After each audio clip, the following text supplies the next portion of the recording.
Metajusticia, difundiendo el conocimiento de la ley hacia una cultura de la legalidad. Programa de televisión online, entrevistas con operadores jurídicos y noticias jurídicas.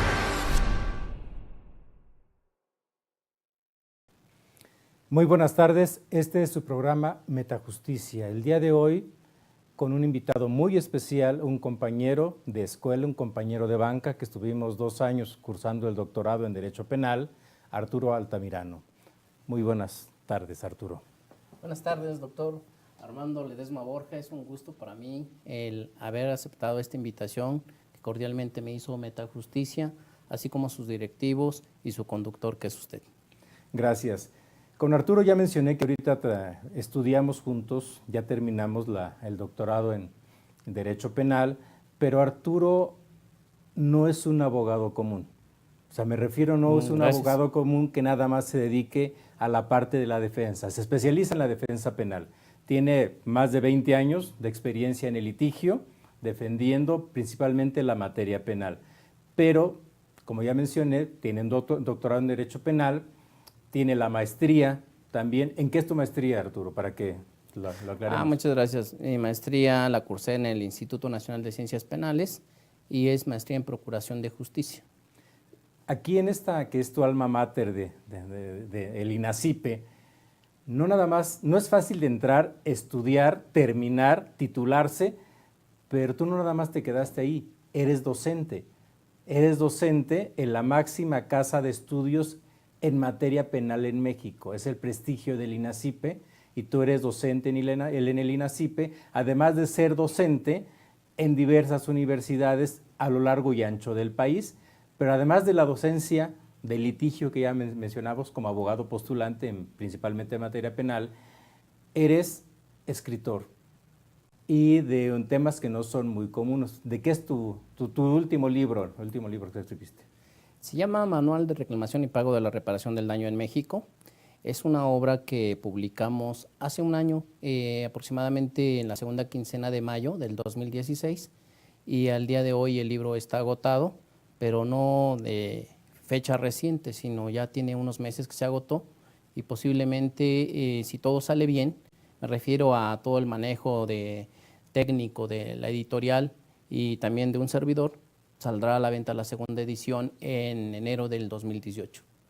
Gracias. Invitamos a Arturo porque dentro de su especialidad, que es el derecho penal, él maneja excelentemente lo que es el juicio de amparo. Entonces nos gustaría que platicaras sobre este juicio de amparo. ¿Qué es y para qué nos sirve? ¿Para qué le sirve a la ciudadanía el juicio de amparo? Primero, ¿qué es? Y luego, ¿para qué nos sirve? Bueno, en primer lugar, agradezco el elogio de que sea yo un experto en juicio de amparo. Debo ser honesto, también sencillo. Sí, conozco el juicio de amparo, los procedimientos, pero siempre hay algo nuevo que aprender.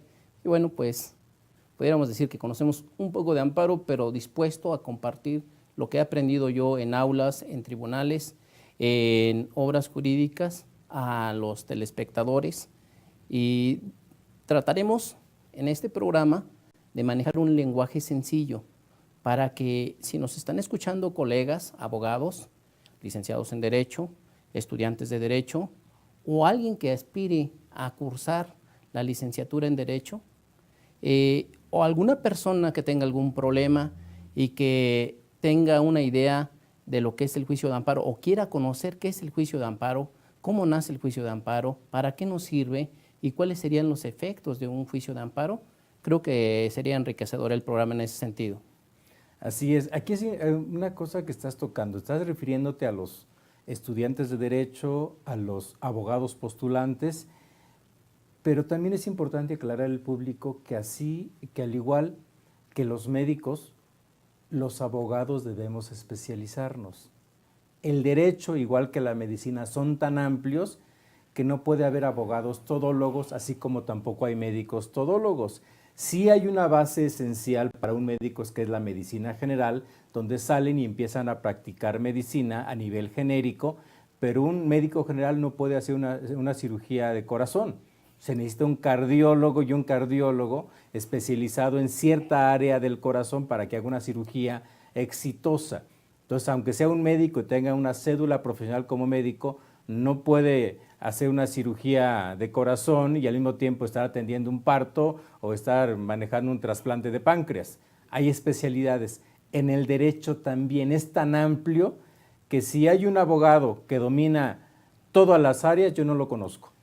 Un abogado recién egresado, un abogado igual que un médico general, un abogado que nada más tiene la licenciatura como abogado, como licenciado en Derecho, está limitado. Puede conocer someramente de todas las materias, pero no las domina. ¿Qué opinas antes de entrar a la materia del juicio de amparo? Porque creo que esto es importante, porque luego veo que hay despachos de abogados, de compañeros, que ponen y que te atienden todas las áreas, pero ellos solitos. ¿Qué opinas de eso? ¿Por qué te llevas tantos años estudiando tú nada más la parte penal y en este caso la parte de amparo? Bueno, lo que dice el doctor Armando Ledesma Borja es cierto. El derecho tiene muchas ramas. Si nosotros como abogados, como estudiante de derecho, queremos saber qué es la ciencia del derecho, vamos a encontrar una sistemática jurídica y una técnica jurídica. En ese sentido vamos a tener toda una clasificación de lo que es el derecho privado, derecho público, el derecho social. Y vamos a encontrar que entonces tenemos en el derecho social al derecho laboral, al derecho agrario, tenemos en el derecho privado, pues el derecho civil, el derecho mercantil, pero también tenemos, por decir algunas ramas, en el derecho público tenemos al derecho constitucional, al derecho penal, al derecho procesal. Entonces tenemos, entre otros. Luego entonces nos estamos dando cuenta que el derecho se clasifica. Hay un derecho que es público, un derecho que es privado y un derecho que es social. Luego entonces el abogado que diga que conoce todas las ramas del derecho, creo yo que no podemos ser todólogos, tenemos que especializarnos para brindar un mejor servicio a la sociedad, para crear, para construir un mejor México. Porque es cierto, usted tocó algo importantísimo. Un médico recién egresado de la universidad y si quiere hacer una cirugía del corazón, lo más seguro es que sea un fracaso. Si no es que 99% un fracaso. Tiene que especializarse. Así nosotros los abogados, como cualquier otro profesionista, tiene que profundizar en la materia, en la rama de su carrera que le gusta, que le apasiona. Porque esta carrera de Derecho, si bien es cierto, está muy vilipendiada, no solo en México, a nivel mundial. Cuando se habla de un abogado, se hablan de muchas cosas, a veces la mayoría de ellas negativas, pero cuando hay sentencias a favor, creo que ahí es cuando el cliente, que es el que mejor califica la calidad de un abogado, dice, es un excelente abogado. Pero cuando no se da solución a un asunto y nada más se cobra y no se trabaja, no se dan resultados favorables, exitosos, luego entonces el abogado, y a veces en muchos de los casos, se tilda a la abogacía de lo peor. Y no es así. Creo que en la viña del Señor hay de todo. Y en este caso, en el que nos ocupa, nosotros, hablo en primera persona para después referirme a muchos más que nos gusta el amparo en la materia penal, porque tenemos que ir profundizando. Si nos quedamos con la pura licenciatura, sería un cimiento y luego tenemos que ir edificando ese edificio, por decirlo así. Tendríamos que estudiar una maestría, algunos posgrados y, ¿por qué no?, un doctorado, como en este caso lo hicimos, fue donde nos conocimos el doctor Armando Ledesma Borja en un doctorado de Derecho Penal. Y se van tan rápido 2 años que uno quisiera que durara más tiempo. Pero esto quiere decir que lo que aprendimos en un doctorado hay que materializarlo, llevarlo a la práctica.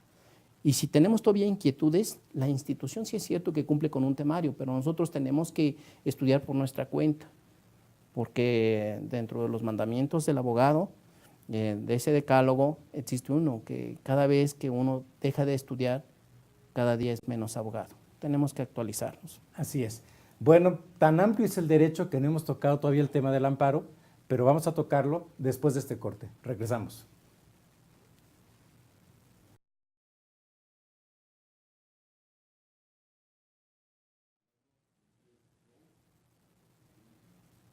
Regresamos con su programa Metajusticia, el día de hoy con el doctor Arturo Altamirano, y vamos a entrar en materia. ¿Qué es y para qué sirve el juicio de amparo? Muy bien. Yo diría que sería muy ilustrativo para empezar esta cápsula con lo que sería nuestra ley de amparo, nuestra Constitución Política de los Estados Unidos Mexicanos. También hay tratados internacionales. Es toda una normatividad que va a regular el juicio de amparo. Este juicio de amparo, desde mi punto de vista, ya lo dijera algún insigne jurista de México que desafortunadamente ya no está con nosotros, el doctor Ignacio Burgorihuela nos decía que es un juicio que es tan hermoso que lleva nombre de mujer, amparo. Entonces el amparo es un medio de control constitucional. Es un juicio de naturaleza extraordinaria. ¿A qué te refieres con control constitucional? Muy bien. Porque quien nos está viendo no son juristas, no son expertos en derechos, gente que no conoce del derecho, que es a donde queremos llegar. Muy bien. Esta agenda de amparo, obviamente sin hacer publicidad, pero acá contiene una Constitución Política de los Estados Unidos Mexicanos. La Constitución Política de los Estados Unidos Mexicanos contiene 136 artículos. Nos va a hablar de una parte dogmática y de una orgánica. Dentro de esa parte orgánica nos va a decir que hay una división de poderes, poder ejecutivo, poder legislativo y poder judicial. Todas estas autoridades, incluyendo los organismos autónomos, tienen que normar, tienen que regir sus actos a lo que prevé nuestra máxima ley fundamental. O sea, tienen que cumplir con lo que mandata la Constitución Política de los Estados Unidos. Entonces, el control debería de ser lo que es el control constitucional podría ser vigilar, supervisar que se cumpla con eso. Sí. Nuestra Constitución contiene 136 artículos, parte dogmática, parte orgánica.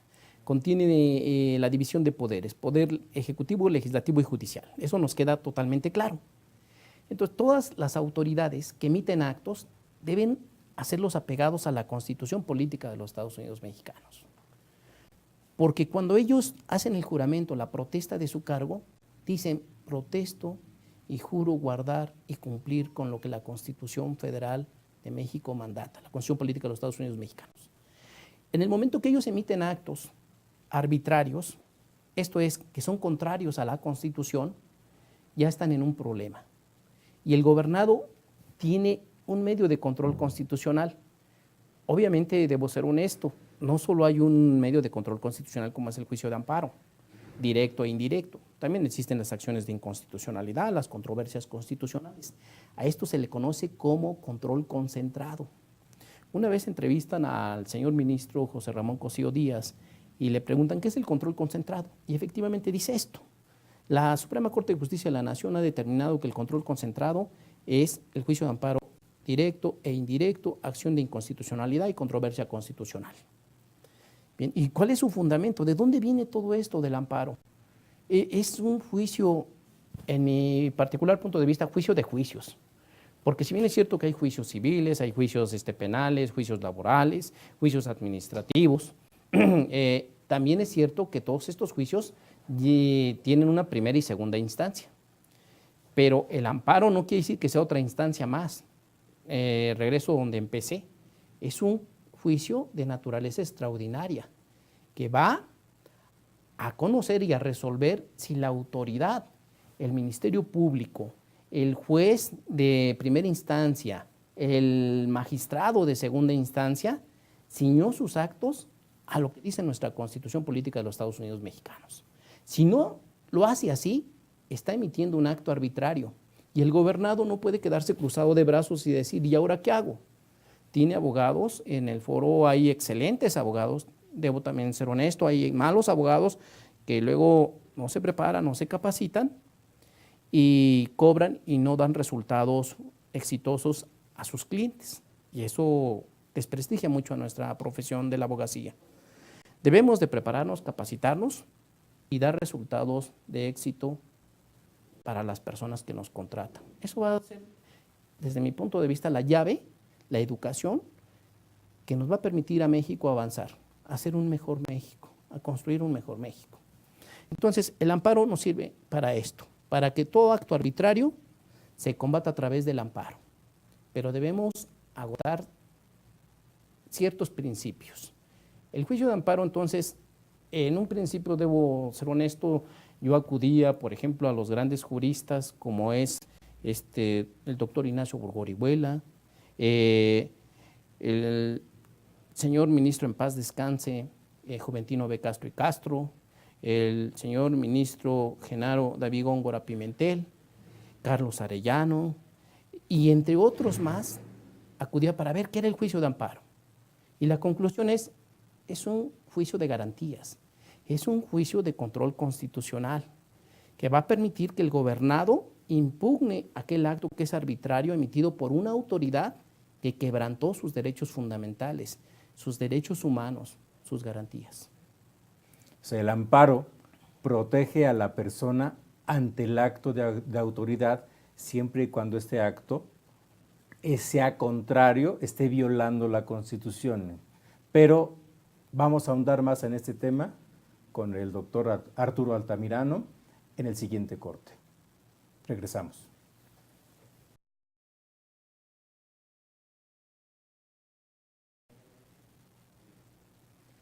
Este es su programa Metajusticia y continuamos con qué es y para qué nos sirve el juicio de amparo. Adelante, doctor. Muchas gracias. Yo espero que mis colegas me tengan un poquito de paciencia. Trato de utilizar un lenguaje muy sencillo para aquellos que son estudiantes de Derecho, para aquellos que han terminado su carrera y que están iniciando en la abogacía, y les pido paciencia para los que ya llevan más tiempo ya en la abogacía, en el litigio. En ese sentido, decíamos que el amparo es un medio de control constitucional, es un juicio de naturaleza extraordinaria. ¿Cómo surge? ¿Hay algunos precursores del juicio de amparo? Sí. Conocemos 4 principalmente, de hecho tienen sus monumentos dentro de lo que es nuestro máximo tribunal, la Suprema Corte de Justicia de la Nación, y empezamos con el primero de ellos, que sería su nombre completo y apellidos es Manuelinus Crescencio García Rejón y Alcalá. Él nace en Yucatán, vive por cierto 50 años, hizo una aportación importante en la Constitución yucateca de 1840, en lo que comienza a vislumbrarse lo que es el juicio de amparo. Posteriormente viene otro jurista, que es don Mariano Otero Mestas.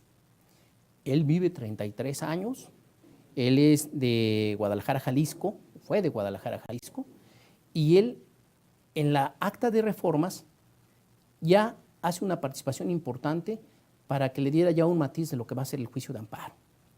Posteriormente viene otro jurista más, Ignacio Luis Vallarta Hogazón. Él vive 63 años y también hace sus aportaciones a lo que es este juicio de amparo, lo van enriqueciendo. Viene uno más que yo considero desde mi particular punto de vista y que también tiene su monumento dentro de lo que es la Suprema Corte de Justicia de la Nación en su sede principal, es don Emilio Rabasa Estebanel. Él vivió 73 años y también hace sus aportaciones, entre otras obras que enriquece lo que es la doctrina jurídica, es su gran obra del artículo 14 constitucional.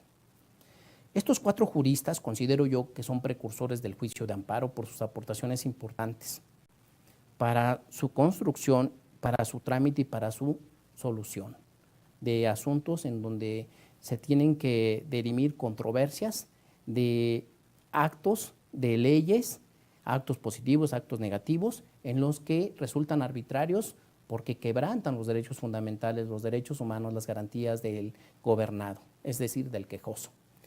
Hay un jurista más que yo me permitiría citar para nuestros telespectadores y espero esté usted de acuerdo, doctor. Es el doctor Ignacio Burgor Orihuela. Él considero yo que también hizo grandes aportaciones. También ha habido otros juristas que han hecho grandes aportaciones con sus obras jurídicas, pero sin duda el insigne doctor Ignacio Burgor Orihuela, él, a diferencia de los otros 4 juristas, fue el que vivió más años, porque él ya no se encuentra tampoco con nosotros. Él vivió 87 años. Una característica de estos 5 juristas es que los 5 fallecieron en la Ciudad de México. La Ciudad de México es todo un fenómeno, donde viene mucha gente, como es mi caso también, a capacitarnos, a actualizarnos, a este fenómeno de ciudad, en donde hay muchos lugares donde podemos actualizarnos. Por decir alguno, nuestra máxima casa de estudios, la Universidad Nacional Autónoma de México, el Instituto Nacional de Ciencias Penales, la Universidad USEMPER, la Universidad Autónoma de Yucatán, en fin, podríamos citar infinidad para no que alguien se sienta aludido, infinidad de universidades de gran prestigio en nuestro país. Y todos los temarios tienen esta materia de amparo, todos, no hay alguna que le falte el temario de amparo. Y entonces podríamos decir, bueno, ya tenemos qué es el amparo, que es un medio de control constitucional, sus precursores del juicio de amparo. Ya tenemos en cuenta que hay una primera ley, hubo una primera constitución, la de 1857, que comenzaba a hablarnos de lo que es el amparo. La de 1917 ratifica lo que es el juicio de amparo. Actualmente en los artículos 103 y 107 de la Constitución Federal, de ahí emana lo que es la ley de amparo. La primera ley de amparo surge en el 10 de enero de 1936. La segunda ley de amparo, perdón. Pero este amparo, para aterrizarlo más a las cuestiones prácticas, es brillante lo que nos está comentando, pero para hacerlo más palpable para la gente, el amparo nos sirve a los ciudadanos una garantía ante los excesos de la autoridad. Si la autoridad se desvía de lo que tiene que hacer, procede el amparo. Sí. Pero también si la autoridad no hace lo que tiene que hacer, como recientemente sacó la Suprema Corte de Justicia de la Nación una sentencia obligando a la Cámara de Diputados y de Senadores a expedir una ley. ¿Qué nos podría comentar ahí, doctor? Sí, hay amparo indirecto y hay amparo directo. El amparo indirecto, que creo que va a ser un tema que podríamos abordar en un bloque de este programa, pero adelanto, hay un amparo indirecto y un amparo directo. El amparo indirecto se rige por los supuestos que prevé el artículo 107 de la Ley de Amparo y que son, si no me equivoco, son 9 los que están previstos. Dentro de esos hay impugnación de normas generales, autoaplicativas, heteroaplicativas. Pero cuando una autoridad legislativa es omisa al hacer su tarea, entonces hay otro poder que se encarga a través de un amparo, como en este caso fue de un gobernado, y entonces podemos comenzar a hablar de lo que es un interés simple, un interés jurídico y un interés legítimo. Y el interés simple, pues es como decir algo que no figura en el amparo, lo dice el artículo 5 de la Ley de Amparo. Yo tengo amistad con ustedes de este foro y yo quisiera que que Juan, que se encuentra dentro de este foro, no esté aquí. Y yo me manifiesto, toco la puerta y digo, es más, Juan no debe de estar ahí. Yo quiero que salga Juan. Pero es un interés simple, es una petición. Pero la autoridad no se encuentra obligada a darme una respuesta, a diferencia del interés jurídico, que hay un titular de un derecho subjetivo. Y ese titular de ese derecho subjetivo, bueno, pues entonces al afectarse su esfera jurídica, él tiene un agravio personal y directo, y ahí comienzan los principios del juicio de amparo. El juicio de amparo tiene un principio de agravio personal y directo, instancia de parte agraviada, principio de estricto derecho, principio de definitividad.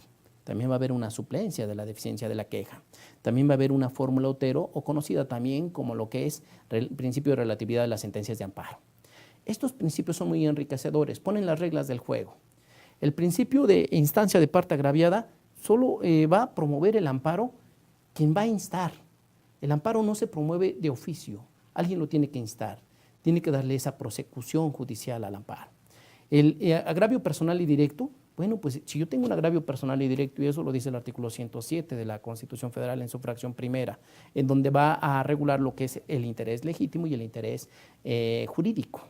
Como en este caso, regresando, perdón que lo interrumpa, en este ejemplo que estaba poniendo aquí, donde la Suprema Corte de Justicia sacó una sentencia donde obliga a la Cámara a cumplir con la Constitución, con un mandato de obligarla, de que tenía que emitir una ley. Claro. Y la Suprema Corte obliga al Poder Legislativo a emitir esa ley.